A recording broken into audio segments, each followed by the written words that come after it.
Animo below the 200. Lightsaber, Captivant. Animo moves up boldly, though Artorias is out late, but it's too late. Animo and Captivant stride for stride. Animo the stronger. Animo won the Guineas from Captivant. Artorias. Welcome, everybody, to the Whispers Racing Podcast, Caulfield Guineas Day. As always, I'm joined by Matty. How are you, Matty? Going well, Worm. How are you, mate? Yep, going well, mate. Good reflection of last year, Animo. Yes. Yeah, I think it was the last time Ollie actually rode a winner. No, it was obviously you can see that out of this race, stars can be born. I think now a Group 1 winner at 2 and 3. Yep. And yeah, third was Artorias, who we should see in the spring shortly. I think maybe Golden Eagle. Okay, so back from overseas. What's that? Back from overseas, Artorias? Yeah, back from overseas. I wish we'd see it in the Everest, but no, they're going to go after the Golden Mile. Golden Eagle, sorry. Yeah, no, but as you said, a number of good horses come out of this race. Yeah, it's always, I always find it's the best horse that always wins it, majority of the time. Yeah. Well, I did say that about the Turnbull Stakes last week. Yeah, that's right. Could you add Mighty Boss being the best horse in that race that year? No, not quite. But yeah, it's always a good day. Looking forward to getting stuck in. Quick overrun of last week. What race do you preview? I think it was race 4. Race number 4, yep. Yep. Saw it like a beach ball, mate. Well, yeah, as you said, sometimes you're seeing them quite large, and this is one of those occasions, and you just got to trust what you put down, and sometimes those double-digit winners do come about. Excelita being the one. I think it started at $11 or $12. I was actually at the Monster Trucks with my son, and a few people around me were wondering what I was doing because there was no Monster Trucks out there at that stage. And I wondering what I was cheering for. But it's interesting how quick he put that in a good spot. Like as soon as they jumped and I saw it, I'm like, you absolute dirty bugger. Yeah, I did expect it to sit a lot further back, but Mickey D put in at the perfect spot. And yeah, coming around the corner, I was very confident. I thought the only horse that could beat it was your favourite horse, Argentia. Yeah, with 100 to go, I'm like, oh my God, I'm going to eat some dead set humble pie this week. But no, it's good. When you put your horses in a good spot, good results happen. And it's just a saying I use. I did say I thought they would roll a little bit forward on it. But fuck, mate, first and second, you cannot get any better than that. Oh, I'm glad you put the Cornella on just as a saver. Yeah, I did. Yeah. Probably paid for your day. It did, actually, mate. And I didn't realise I had it on until later in the day. That's how well I was going. Trial Tracker won, so that was a good result. Yeah, it was yuck odds in the end of $1.50, but could have got $1.90 when we mentioned it. So that was just a win, but bigger and better things for that horse. And Lunar Flare, well, we finally found its day. Yeah, good to see it win. Golden ticket in the Melbourne Cup. Is it a chance? Probably not, but good on the connections. They've got a Melbourne Cup runner. I think it was about 2 months ago you mentioned that horse. Yeah, mate. I've been waiting since July in the Winter Championship. That's right, and that was at the start of July. Yeah, and I've always said get it to Flemington, big track where they can run on. He didn't run on. He just sat in a better position. Yep. It's amazing. You put your horse in the race. Interesting out of that race, interpretation. The camp have come out and said they're going to try and ride it like a European horse next start. Does that mean a bit more aggressive or? Yeah, really, I think taking it on at the 1200. So interesting to see where they go next. You might get a good odds. Yeah, no, interesting. But you read the track exceptionally well last week, which was very helpful. If you weren't in that top 4 or 5, it was very difficult to be winning. Yeah, it was. And it's a shame it played like that because it was a nice day. But those days happen. And just like that, we got 3 out of 4 in our multi. So well done to everyone that got 3 out of 4. It's a real highlight of our podcast, getting 3 out of 4, especially when my tip runs 30 lengths last. So, right, mate. I have put an ad up on Seek just for a new host. So if anyone would pop their hand up. You don't need a new host. You just need someone that can get 4 out of 4 in a multi for the team. That certainly ain't us. It's just, especially when you texted me halfway through the day going, we got the multi, yeah? And I'm like, oh, no. I saw my two legs live and I thought, oh, could be a chance. I knew there was something happening when you write that. I'm like, I'm in some dead set Barney rubble. But that happens, guys, and we will fight another day. Pineapple of the week last week. We were scratched. So if you're on our socials or in our thread, we were pretty reliable in Adelaide. If you follow the podcast, you would know that. So if you want to follow the podcast, it's Whispers Racing on Twitter. But yeah, great win by Pretty Reliable. I have a live ticket in the Oaks now. I think I got 150s. It's in the 50s. Somehow it's got to get from 1,300 to 2,500 from the start of November. It's a big ask, but hey, it's a live ticket. It was a good win. It absolutely pissed in, and it was a good result for the thread and anyone else that followed. Buying shares this week, Matty? Anything or cashing out?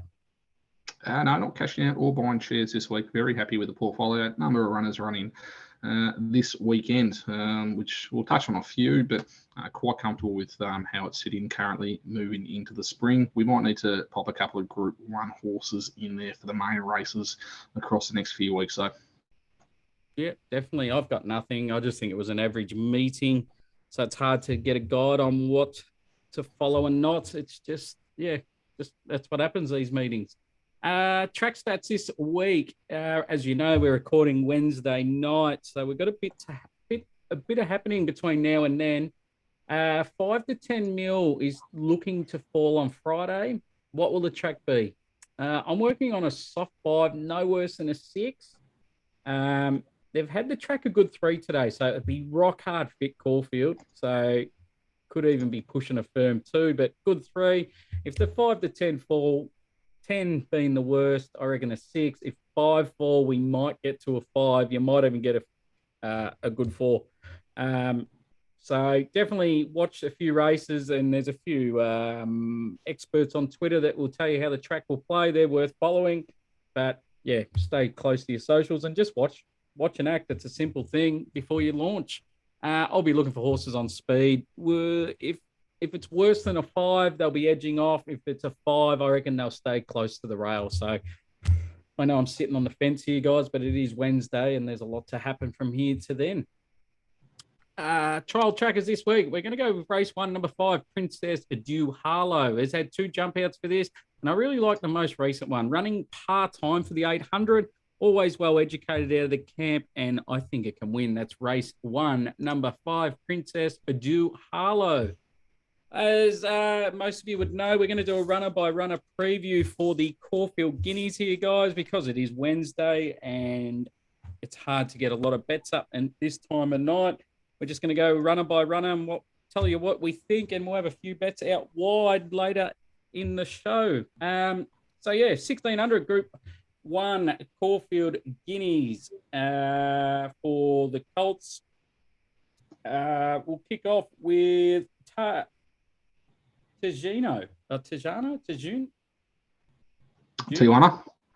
yep. I'll have 4 cracks of that and still get it wrong, but we'll go with that. Number 1, Ben Hayes and JD Hayes. Mark Zara to ride, barrier 10, and the odds are around $10. $8.50 at the moment. You kick things off, Matty. Mate, Tijuana, coming out of the Moonee Valley race, the Stut Stakes. Look, an interesting race to be following. They definitely played forward that night. And we'll be touching on Frazita Sand later on as well, which came out of that race. I don't necessarily know if that's the right race to be coming out of. No issues with it moving up from 1,400 to 1,600. And coming from barrier number 10, don't see that as being too much of an issue. It should be able to get some cover. It should be sitting around midfield, maybe slightly better. And for me, Worm, this is a horse that I'll be playing within my exotics. I didn't find it. Look, is it a winning chance? Potentially. I'll be playing it more for the multiples though. So, one to take into consideration, but I don't have it on top at this stage. Yep, fair assessment. From the barrier, should get the perfect map. Camped right behind the leaders. Has had a good prep peaking for this. I thought it had its birthday last start when it got the perfect run, perfect conditions, the perfect monorail at Moonee Valley. Before the field dropped away, I thought it wasn't going to be competitive. Now the field drops away. It becomes a genuine chance and wouldn't talk you out at the $8.50. Number 2, Berkeley Square, Dan O'Sullivan, Craig Williams to ride. Barrier 7, and we have $5. Matty. Mate, I tried exceptionally hard to put this in one of the horses that I'd be recommending to tip. But as you go back and have a look through its races, it's had quite a easy preparation. Last race that it raced in the Exford Plate at Caulfield was the last race of the day. Didn't rate exceptionally well. It was quite an easy race. Willow was amazingly patient. If you haven't seen it, go back and take a look.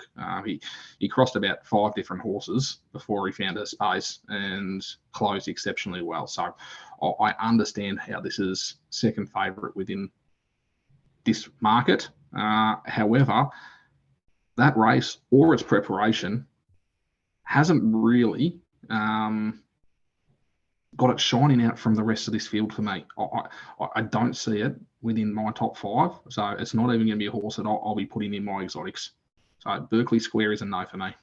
Ooh, okay, yeah, we had a question from our thread, Mark with a C, asked if it was chips in Berkeley Square. Good question.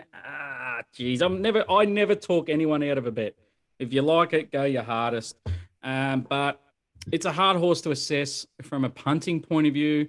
The prep's been perfect, spaced, done everything right to get to this position. And it's improving every start, which you want to see. Needs to go to a new level. Great win last start. We'll be sitting midfield and running. I can't get the boogie dancer form out of my head, which says, yes, we want to be going chips in. But the form around Castilian, yeah, not too good. Fast Witness didn't go too good in the Golden Rose last week. So it's the form I don't want to be with. I think if you wait, you're going to get a better price, but it's a no from me. So sorry, Mark with a C. It's a no, but please don't change your bet because of us. We're just 2 mug guys having a crack. Number 3 here, Golden Mile, James Cummings. The J-Mac comes down from Sydney, $2.70. Barrier 5. Matty, give us something on this, please. Golden Rose is definitely a race I want to be following. There's 2 horses, Golden Mile and Mullane, which we'll come to in a moment, next horse. But honestly, no issues moving this horse up to 1,600 metres. Can't fault it. The only thing you can do is look at its last run and just go, okay, was that the best performance it's going to produce? And for me, it's not. It is the only horse within this field that has run or has really the ability to run better than benchmark, significantly better than benchmark. So for me, it will definitely be in my numbers. Worm, how did you see that Golden Rose?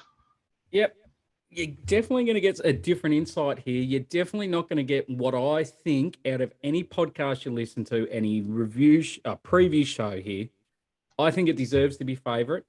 A lot of people are going to knock this horse. I don't reckon it's going to run 1,600, but here's why. I think it does. Coming out of the form 3-year-old race of the season, tick. This horse does a lot wrong in the straight. If you go and watch his last run and more the second last run, he has his head on the side on a 45-degree angle. Now, horses cannot run at top speed or their best with your head on their side. So there's one little, if they can get that right, tick. I feel it wants to go the Melbourne way with its head leading on its side. Another tick. Last start, if you want to be critical of this ride, here's why. From the 1200 to the 1000 meters, I think they went around a 1070 on this horse. The jockey was second fastest of the meeting between the 1200 to the 1000. Yes, he was sitting 3 wide in no man's land. He decided to roll forward. I don't think that was the tactics. Sat on a hot speed and finished equal with Zoo Tiger. So just remember the name Zoo Tiger. I don't think it suited the horse either. So should get the perfect run in transit here, right behind the leaders. I'm hearing a lot of people said, as I said before, won't run 1600. Well, if they fix the horse's head carry, it will get the perfect run. I see this horse running at the 1600. Yes, he'll be wanting the line late, but the best horse generally wins the Guineas. Is this the best horse in the race? I think so.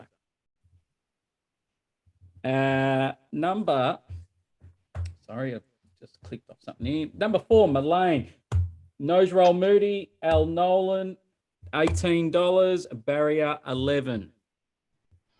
Golden Rose, second runner. There's only 2 from the Golden Rose. Not a bad run. Now, Luke Nolan, when he tried to get out, was pushing other horses out of the way. Not really what you want to be seeing as the horses gaining momentum.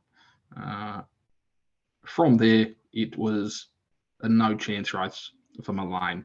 I had a nibble on it in the Golden Rose, and I still think it's got the ability to be running top 3 in this race. As I said, the Golden Rose is the race that I want to be following into the Guineas. So for me, it'll be in my numbers later on. Yeah, nice. After its third run in the Vane Stakes, I thought it was the perfect Guineas horse. Was good second up at the Valley, had a wide barrier, had a wide run, so it was another tier. Then third up in the Golden Rose, I thought it was disappointing considering it had the perfect run in transit.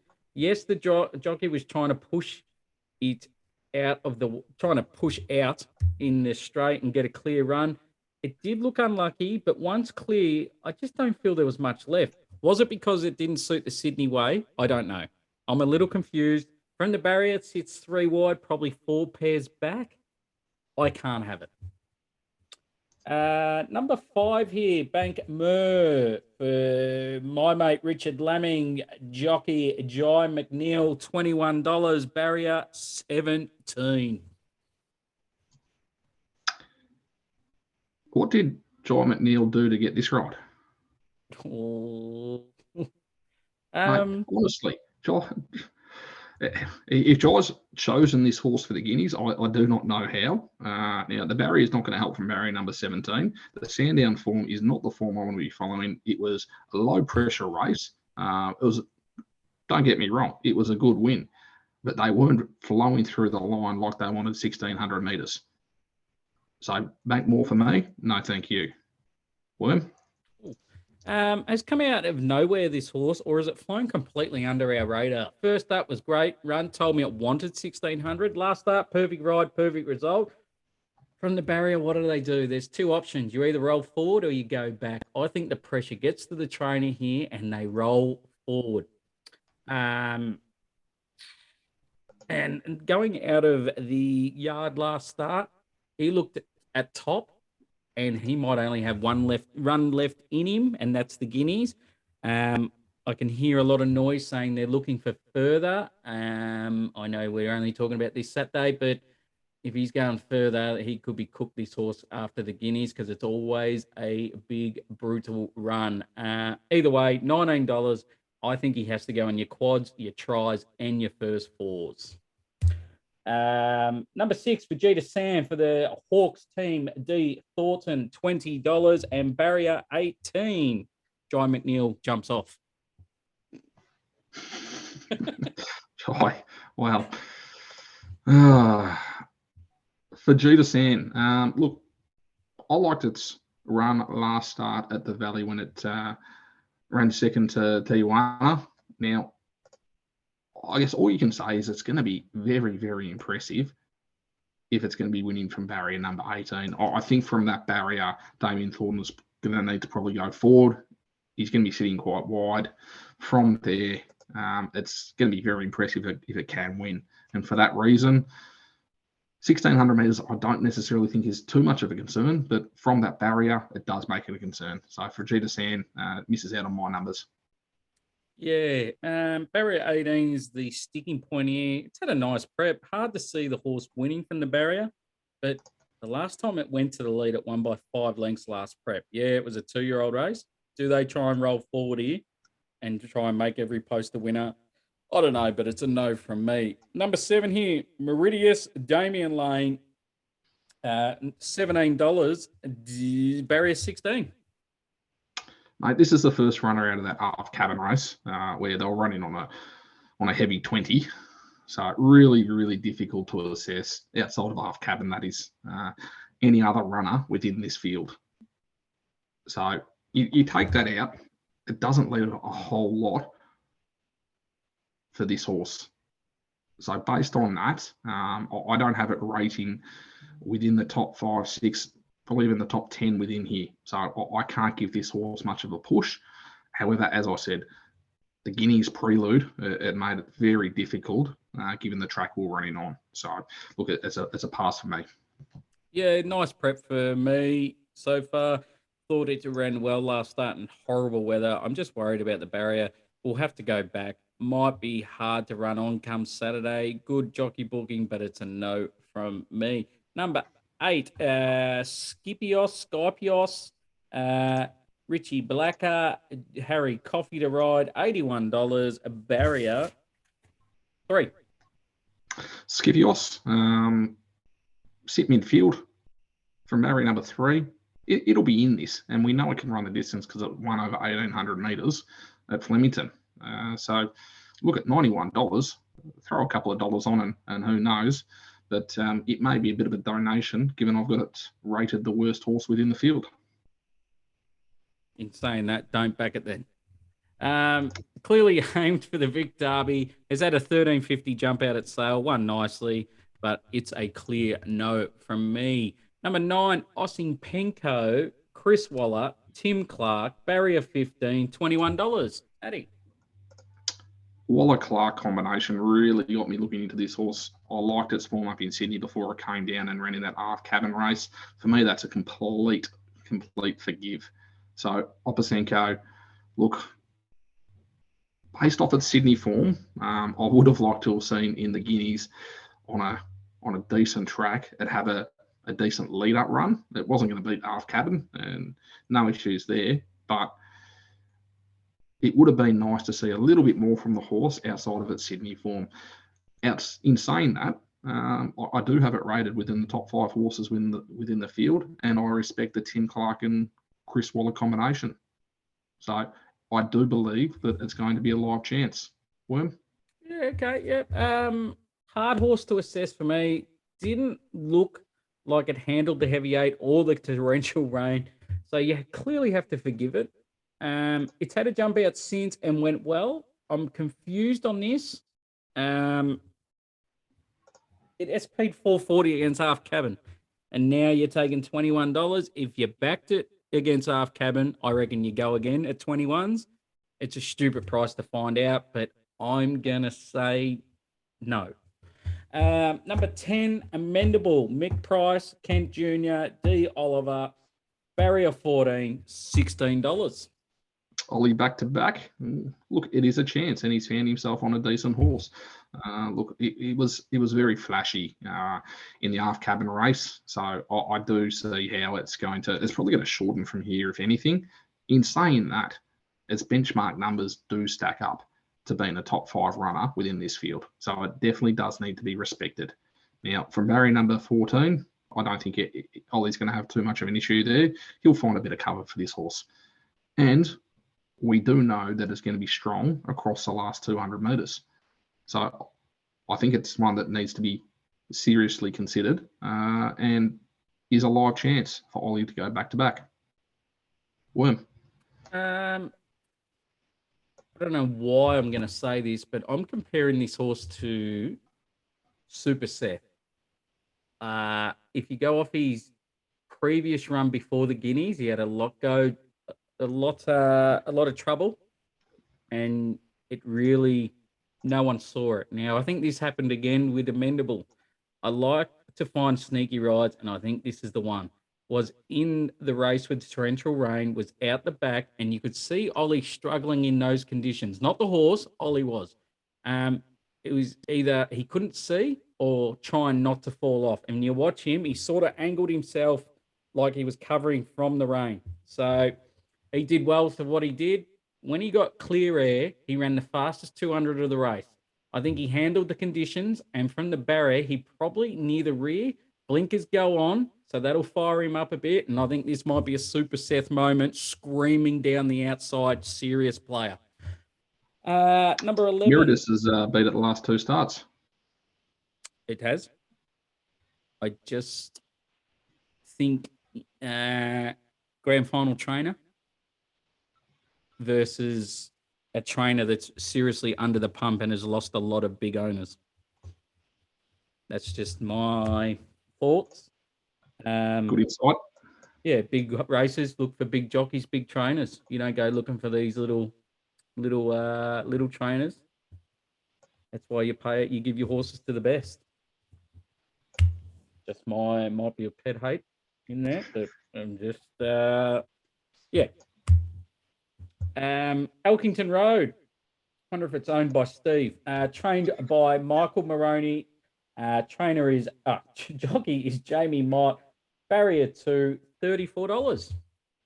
Look, its last start was that Sunday meet at Flemington, which was a little bit hard to assess. I didn't rate the race too highly. From barrier number 2, it's probably gonna sit better than midfield, and it'll find itself on the rails and probably only 1 or 2 in front of it. So it's going to be around the mark, and Jamie Mott's going to need to do a little bit of work to get it out around the corner. But for me, it's not one that I'll be including in my multiples. Yeah, okay. I just wonder from barrier 2, could it be the inferior ground? Been a great 2 wins. I don't think it's the ideal prep. You go looking for a Group 1 after a benchmark 64 on a Sunday at Flemington. I'll have to pass. You can sneak it into your first 4 to run 4th at best. Number 12 here, Sir Bailey, trained by the Kieran David Eustace jockey Ethan Brown. Barrier 4, $34. I wonder if it's owned by George Bailey. You are in some fine form. Another one out of that Ark Cabin race. Look, it's been consistent over its preparation, but I can't see it as a winning possibility within this race. So not for me. Yeah, don't know how it turns the table on Amendable and Maddie's favourite, Meridius. I'll pass for this one, but I reckon Vic Derby might be its go for this. Number 13, Elliptical. Anthony Sam Friedman, Blake Shin, barrier 1, $16. Yeah, look, it was a bit of an eye catcher in that Sandown race. As I mentioned earlier, though, it had no pressure in it. It had really little pressure, and they're not going to get as easy runs within this race. So, look, from barrier number 1, I can see it just getting lost, not getting a run, which is a little bit unfortunate because the horse has definitely got ability, and it's in the market at $17. But that Sandown run, I just hated how little pressure there was coming into the Guineas race. So no, for me. Yeah, finished alongside Bankmer. Thought it went better than Bankmer. He was my tip until he drew barrier 1. Will be in the worst ground, or it could be in the coffin, however it plays. Find it hard to tip the horse considering if the rail is okay, I'll back this horse late because I think $16 is overs if the rail is good to go. But at this stage, it's a no. Number 14, Lethal Thoughts, Kieran and Dave Eustace, and Mick D, barrier 12, $41. Mickey D on board. That is an absolute plus given his red hot form at the moment. That's about all I could find. Yep, this horse will be finishing alongside the Ambulance, and I think that's a clear no from me. Number 15, the Fortune Teller. Wonder if it's got a ring to this. Kieran Maher, Dave Eustace, Jamie Carr, barrier 8, $26. Yeah, look, Jamie Carr on board. It's definitely going to find some attraction from a lot of punters. It does need some decent consideration. 14 up to 16. Look, coming out of the Sandown race, just little pressure. Didn't see enough. Wasn't hitting the line hard enough. So pass from me. Yeah, lightly raced. Looks to be going well. Great.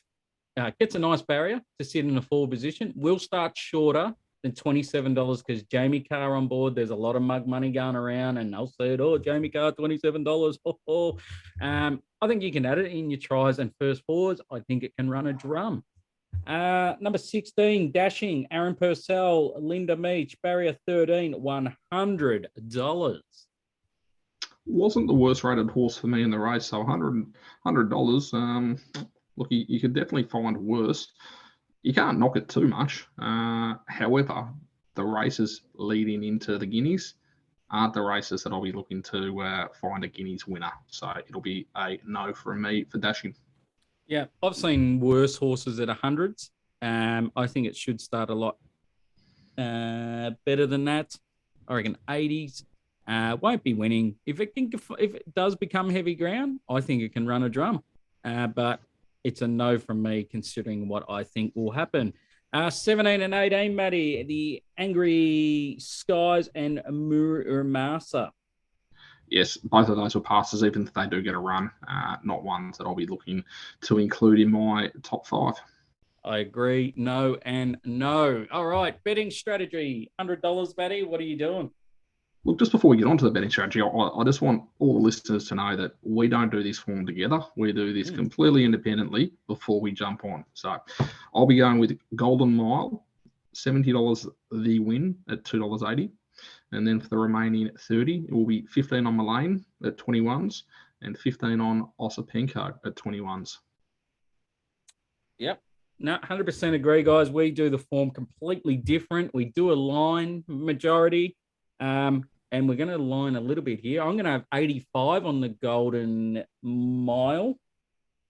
Is it Golden? Yeah, Golden Mile. Yep. I get it confused with Golden Eagle and Golden. But yeah, Golden 85 Rose. Golden. Yeah, that's it. Golden Mile, $85. I'm going to have 15 on Amendable. As I said, I think it was a sneaky run. If they can scream down the outside, I could be lifting the roof off this one because $16. I think is bloody stupid. It should be $8 in my eyes. But you can probably take ours in a first full box trifecta there, guys. Golden Mile, 1 out, and just take the other 3 to run second, third. Exacta, whatever you want to do. But I think we've got the winner there. And a saver on the Quinoa for yourself. Yep. Yeah, I might have to, actually. WhatsApp, guys, it's obviously going to be a shortened episode with not much info this week. So DM me, get involved, because the multi will be on there. It'll be on our socials too, but please DM me to get more of our stuff. It's all free, $0 to get involved with plenty of winners. All right, around the grounds, Matty, where are you going? Look, we'll stay at Caulfield. We'll go to the Scalacci Stakes. Palali, sitting around about that $283 mark. Look, at Moonee Valley last start, didn't mind the run. Wasn't in a position to be winning that race. I see it sitting a lot closer here, potentially. I see it sitting in the top 4, and I find it very, very difficult to go past Palali in this race. So race 6, Palali. Beautiful. Anything else? Up to Sydney. So just one race up in Sydney, which is going to be race number 4. Best of Bordeaux at $3. I think is a exceptionally good bet. It's going to go forward, and it's going to be exceptionally hard to beat with Benny Mallam on board. I don't. It's going to get a soft lead from barrier number 6. It'll move in with one of the scratch-ins, and there's not going to be too much pressure in this race. Now, the only one I didn't mind at some decent odds was Zaccarino at 11s. So I will be having a small play on Zaccarino at 11s, but the main play will be on Best of Bordeaux at 3s. What race was that in? Race number 4. Yeah, okay. Yeah. Yeah, I haven't got an... Oh, no, I did have an opinion, but it's scratched. Coit. Yeah, I think it's absolute D-Day for Best of Bordeaux. Yeah, I think this is the race that, look, it's definitely not to the quality that it's been running against previously. To your point, it is D-Day, but I think it's found its race. Yeah, definitely. Is that it for you? That's it for me. I'm just trying to bring up mine on odds. Yeah, I'm going to go to Morphettville. Surprise. Race 7, number 2, Manhattan Times. Was running in Group 2s and Group 1s races in Adelaide last prep, now in a benchmark 82. It was first up in Adelaide at the Parks track where you cannot make any ground. Now still at the 82 and gets to the bigger track of Morphettville. Where you can make ground. Last start looked like it was an awkward ride, costing it at length or 2. Now gets Baron Vorston, which is a huge upgrade. Currently $4. Perfect barrier, perfect bet. Will probably be near the rear, but it will be winning at $4. That's race 7. Number 2, Manhattan Times. Yeah, that's it for me. Multi, we will put up on our socials and in the community. DM us if you want to be involved. Pineapple of the week. It's bloody hard to do this on a Wednesday, and I was tempted to not put one in and just made everyone hold, but then I found one. We're going to Ramwick. We're going race 6, number 1, Zoo Tiger. Was huge last start in the Golden Rose, leads them up and held on well. Same tactics for Saturday. Ben Mallam stays on, which is a huge tick because he could have easily stayed in Melbourne and got 6 or 7 rides, but he flies up to Sydney to stay on this. This race looks a lot easier. Jump, lead, win, has the Golden Mile form. Finished alongside it. I think that's where we want to be. Zoo Tiger at around the $2.20 mark. Once punters wake up to this, I think it starts at $1.60. Like it, mate. So we've gone Golden Mile and Zoo Tiger, same form line. Yeah, at least with one of them. If it fails, the other one we can jump off. Mate, no jumping off. We are in on both. Yeah, definitely. Great card. As I said, guys, get our thoughts in the community as we're going to be red hot come Saturday, I reckon. It's going to fly off. Now, to go through the community, did someone clean up on a multi again last week? Same guy? Same guy? I reckon he did.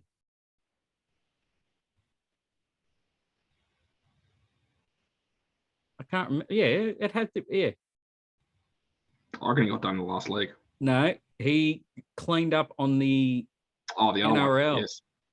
Took Brian To'o to score a try, Charlie Staines to score a try, Stephen Crichton to score a try, and Dylan Edwards to be man of the match, 10 on to win $1,500. It's lazy. $150 it was paying. Now, guys, you just join for that. Like, there's a guy that kills it in the multis. Yeah, he probably gets more wrong than right, but when he hits them, Jesus Christ, you can have a good time with it. It wasn't only that, the one that he missed on the weekend on the Saturday. Oh, the 6-legger, 4 or 5-legger. Absolutely insane. Again, just a small bet. It was paying 250s. Yeah. So, John, he's actually put his multi up already for Saturday as we're live recording. And I'm not going to give it away because you can join for free to find out what it is. And he has to. Yeah. 1, 2, 3, 4, 5 legs, $14.60.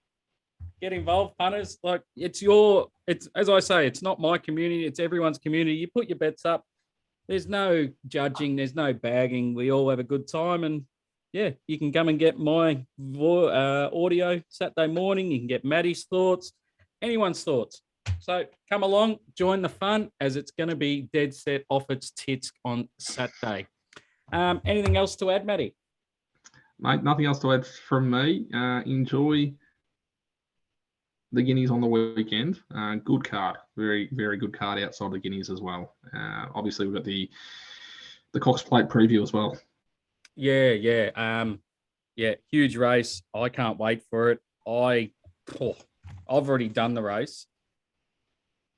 I have dead set no idea. I think you got to give Brightside another crack. I reckon it might be generally a wet tracker. What I'm loving about this is you've got race 7 with the Cox Plate runners, and then 2 races later, you got one that might be getting a sneaky run if it can win the Toorak. Yep. I'll tell you one you won't write off in the Cox Plate preview is Benno. Keep your eye on it. I reckon there's a little something going on. I can't work it out. Willie Pike gets off for Damien Lane, so that's a big tick. And at $26, I think it's a stupid price. Mate, I've got this horse in my portfolio. I've watched every race very closely. I've got no idea why it's even running in the race. I think they're going the Cox Plate after a medical mishap. Okay. I hope it runs well. I can't see it being up to this class. But yeah, who knows? Mr. O'Shea obviously has a very, very good opinion of the horse. Yeah, and then you get to 10 past 5. A lot of faith's going into Luke Nolan. Just find a gap, buddy. And $21 is going to look good for the Cox Plate. But as I said, and, you're already on board, aren't you? Yes, it's pretty much a free hit. If it doesn't nom for the Cox, I get my money back with a certain corporate, which is quite generous. Very good, very, very good day of racing. Yep, that's it, mate. That'll do for us for this week. Caulfield Cup. Don't know what we'll do, but we'll figure something out by then, because more importantly, we hope you fill your pockets up. More importantly, we hope we fill your pockets up, and we guarantee you 3 out of 4 in the multi. There's no more. There's taxes and 3 out of 4. Anything else to add, Matty? No, mate, that's it from me. Yeah. Good luck, punters. Go well, and always sign off with our number 1 supporter. I'm not a good person, but it just goes to show that good things do happen to bad people. So anyone out there who's up against the wall, fucking stick to it. Every cent you got, your rent, your electricity bill, if you're going to buy your missus a ring, don't fucking do it. Keep punting. Keep fucking punting.